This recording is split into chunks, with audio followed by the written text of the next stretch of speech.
বস, সেদিন এই মেয়েটার জন্য একটা ছেলেকে ছেড়ে দিলেন, আজকে সবাই পুলিশকে ছেড়ে দিলেন। কি হয়েছে আপনার? আপনি সবকিছু ভুলে গেছেন? আপনি কি জানেন না এই পুলিশ অফিসারের জন্য আপনার ভাইয়ের ফাঁসি হবে? হ্যাঁ জানি, যাকে আমি পাগলের মতো ভালোবাসি, যার চেহারা আমার সব সময় চোখের সামনে ভাসে, তার সামনে আমি তার বাপকে কি করে মারতে পারি বল? সামান্য একটা মেয়ের জন্য দাদার সাথে আপনি বেইমানি করলেন। দাদা যদি জানতে পারে দাদাকে আপনি কি জবাব দিবেন? সেটা আমি পরে ভাববো, তোর এখন যা তো। এই চ। চম্পা দাঁড়া। কেন রে? ওই দেখ সেই গুন্ডাটা যে আমার আব্বাকে মারতে গেছে। তাতে কি হয়েছে? ওইসব গুন্ডা দেখে ভয় করতে হবে নাকি? চল। দাঁড়াও সালমা, তোমার সাথে আমার কিছু কথা আছে। রাস্তা ছাড়েন বলছি। সালমা আমার কথাটা একবার শোনো। আমি কোনো রাস্তার গুন্ডা মাস্তানের সাথে কথা বলতে চাইনি। রাস্তা ছাড়েন আমার।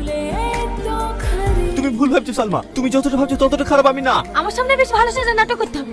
আমি নাটক করছি না সালমা, তুমি বিশ্বাস করো, আমি তোমাকে সত্যি অনেক ভালোবাসি।